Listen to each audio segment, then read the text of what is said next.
Hi there, and welcome to Resilience in the End, a weekly podcast that recognizes we're in serious trouble but stubbornly focuses on how to find community and joy in the chaos. I'm your host, Polly, and today we're going to be talking about self sufficiency versus community sufficiency and why community sufficiency is the obviously superior option. But first, a shout out to the star supporter of this episode, Anna, who bought me a couple coffees. Huge thanks to you, Anna. Your support on a baby podcast like this means so much and is so welcome. You can support this podcast and this beautiful, beautiful cat you can see if you are watching this on YouTube by leaving a review wherever you listen to podcasts, totally free. Or you can buy me a coffee that helps keeps the lights on this website at buymeacoffee.com/polly.barks. Thank you so much for all of your support so far, guys. It means a lot. Okay, I'm gonna paint you this picture. You're out in the country. There's a little gravel road where maybe one or two cars pass by every day. There's this huge field you're looking at, standing on your porch on maybe a quarter of an acre. There's a beautiful garden set up with, those wildly expensive arches and tall raised beds, and it's just overflowing with abundance. Maybe there are some chickens running around for eggs and future food. Maybe you have a dairy cow that you wake up and joyously milk every day, twice a day. And you're just living this wonderful little life where you never have to go to the grocery store. I think we've all had this fantasy at some point, right? A lot of us dream of this self sufficient, idyllic homestead lifestyle, particularly millennials and Gen Z folks who I think rightfully so are rebelling against the shitty systems that have just consistently burned them so badly, right? We imagine a homestead with abundant food we can just go out and pick because we're getting killed by corporate gouging of food prices in the grocery store. Not to mention that it's filled with all kinds of toxic elements that often are not legal to be sold in other countries. We dream about doing manual labor because we're stuck doing tedious, pointless bullshit jobs. If you've ever read the David Graeber book, it's a great book.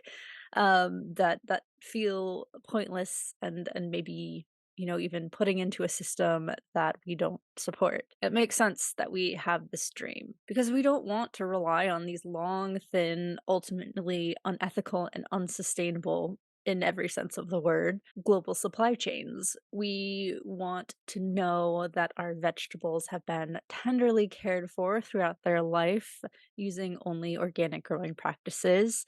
We want to know that our basic needs can be met by our own hands without having to pay into an extractive system and that it's done in a way that aligns with our own ethics. Maybe we get real wild and we want to shear our own sheep to spin our own wool and knit our own sweaters. Maybe not. But we have a sense that the system is so broken that if we just get away from it, it'll be all better. If we only rely on ourselves, everything will be perfect and we'll just have it all figured out. And I think all of that's fair to want, but I also think it's ultimately a fantasy sold to us by, let's be honest, YouTubers and Instagrammers with a lot of generational wealth. Because self sufficiency is just a myth. The idea that we can simply pick up a couple acres, right, even if that's even accessible to you at all, and live off the land all by ourselves is a lie.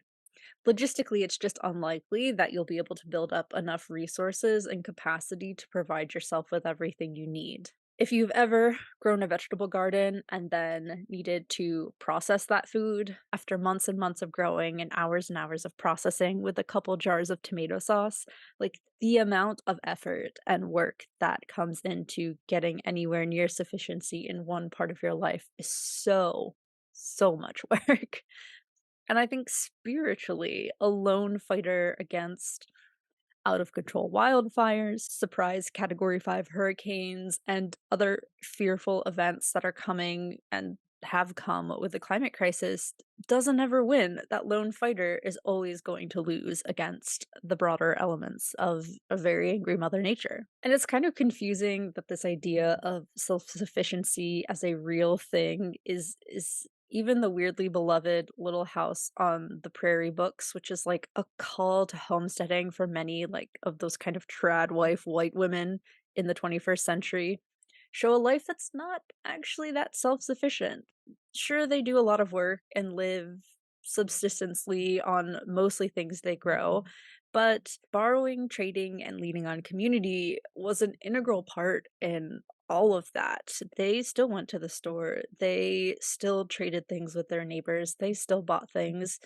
That they just were not self-sufficient. Any sort of idealized version of how people used to live in the old days is just that. It's idealized. Even isolated folks eventually have to trek into town to pick up sugar that you can't grow in your zone, or flour that you simply don't have enough acres to grow wheat for, and whatever other necessities you simply can't produce on your own, right? Show me even the Amish folks, who are considered to be quite self-sufficient, they are not growing their own flax to turn into linen, to knit into dresses. So instead of aiming for this isolation-driven, rugged individualism of self-sufficiency, which isn't even a real thing in the first place, we should all actually be looking towards community sufficiency. Of course, within the capacity of the scope of your budget, location, and life circumstances, you should know how to take care of yourself in basic ways.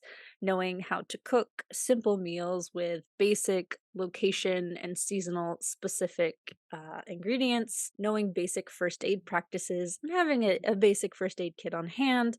Having some extra cash and food on hand in case of an emergency, very basic things that build that self sufficiency are critical to have. And we talk a lot about that here because it is important. That said, for the larger issues that come with a cost of living crisis, a climate crisis, the bigger emergencies of life, you are simply not enough. A big problem requires a big answer, and that answer is community sufficiency. So, what is community sufficiency? I see it as a group of people striving for self sufficiency through interconnectedness and interdependence. You're not trying to opt out of unjust, unsustainable systems all by your lonesome. You're doing it with the help and resources of a larger group, whether it be your family, your neighborhood, or even your city, right? Of course, we don't want to rely on these unjust, unethical, thin, long global supply chains to say, get your carrots, but that doesn't mean you need to figure out how to grow carrots in your city apartment building. It means you need to find a local farmer who grows carrots that you can buy. That supports the community and its sufficiency because you are gathering the resources you need from within your community, not just all from you alone. And in the upcoming episodes, we are going to talk about a lot of tactical ways to approach community sufficiency. But for this episode, I did want to give you some tangible examples of what I think this looks like. If any spark your interest, definitely let me know in the comments of this post, polybarks.com/podcast/8, written out EIGHT. It'll also be in the show notes. But yeah, let me know if any are particularly interesting to you that we can dive into first. So, yeah, let's start with some tangible examples of community sufficiency. A drought rips through your area and you can't water your pepper plants. They all die, but your drought tolerant cowpea field does great, and you are able to trade some of those cowpeas to another person whose peppers did just fine. If you can't grow things, and that's fine, I think sufficiency focuses a lot on food because we need food to survive, but you certainly don't have to grow it all because a lot of folks can't. So maybe you buy locally grown food through a CSA and the farmers market. You are, again, supporting your community, which is building community sufficiency. Again, you live in an apartment, so you can't have chickens, but you don't want to support unethical commercial options. You may also be on a budget. Maybe you offer to feed and monitor the neighbor's chicken coop when they're busy or out of town, and you get eggs in a trade. Of course, community sufficiency is not just food, it's other resources, it's skills, it's time, and it's relations. So thinking about that, you and your friends all have kids and you can't afford to pay babysitters all the time, so you decide to build a rotation calendar where every week one person takes the kids for a few hours and everyone else gets to do whatever they gotta do kid free. Because kids are expensive, or so I've heard. Right? So, again, thinking about your kid is growing so fast and you just don't have the cash to be constantly buying them shoes every week that their feet grows bigger. So you host a community swap where you grab some shoes from your friend's bigger kid and a neighbor gets gently used baby clothes from your kids when they were younger. And again, community sufficiency is also relational, right? We talked about that in episode 2, getting to know your neighbors. One of the best ways to build sufficiency is to know who's out there and eventually learn what they have. Sorry, you should go look at my beautiful cat on the video version. So yeah, thinking relationally, you host a get together for your neighborhood where you get to know your neighbors and help them connect, right? Gardeners can meet gardeners and set up a seed swap next spring. Um, a building contractor gives references for another neighbor who needs to update their house. Cooks are trading recipes, kids and parents are arranging play dates. There's just all kinds of connections you can forge just by getting people together. You may also consider more broadly, you make an excellent DIY product or you have a really cool skill that saves money and time. So you host a class at your local library to share that skill with others in your community. So there are a ton of ways to begin building community sufficiency, but all of it relies on stepping away from global supply chains, but not stepping away from life, right? It's this very like white privilege thing of like turning your brain off and never looking at the news, and I'm just going to break off from society. It's not how it works. You can't do it unless you're wildly wealthy, and even then, I have my doubts. So it's stepping away from global supply chains. It's stepping away from unethical and unsustainable practices, but you have to step in and embrace things to replace it, right? You can't just leave that vacuum of, I'm going to do it all myself. Because again, you can't do it all. Sorry, you can't. You can't do it all in the context of living a self sufficient lifestyle around growing your own food, providing all of your own basic needs, but also in the context of a global climate catastrophe. You are just not that important. Your efforts are minuscule on their own, but compound exponentially the more and more people you draw into your efforts and who begin to replicate the cool things you're doing. And that, I think, is the heart of the interconnectedness of community sufficiency. If you want to learn more about hands-on community sufficiency tactics, you can check out some previous episodes. We will also talk more about different options in the future of this podcast. Obviously, that's kind of what this is all about. But I think the big reminder from this is don't feel bad when you can't do it alone. Don't feel bad when you can't grow all your own food and you can't make all your own clothes and you can't make all the best choices that you would want to make.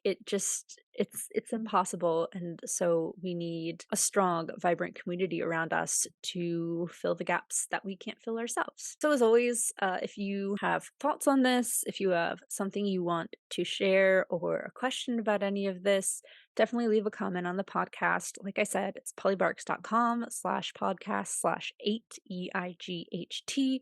And yeah, I'd love to continue the conversation. So I think my joy of the week this week is a cranberry sauce.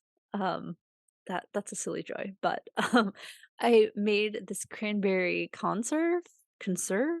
Isn't it conserve? Anyway, it's like a sauce, a very thick sauce, made with cranberries, orange, some raisins, and some of the black walnuts that I harvested. I canned up some for gifting, but definitely ate some, and it is so good. I'm gonna leave the recipe down below. I think it's meant to go on, like, meats and stuff, but I put it on fresh bread with some melted butter, and it was so, so good. It was just very, like, fall vibes, so highly recommend. If you're interested in that, like I said, I'll leave it down below, but I'm just really enjoying those warm, comforting flavors right now, and it was so good, I was not sure, and then I made it, and it was so, so, so good. Definitely, definitely recommend. Yeah, I think that's it.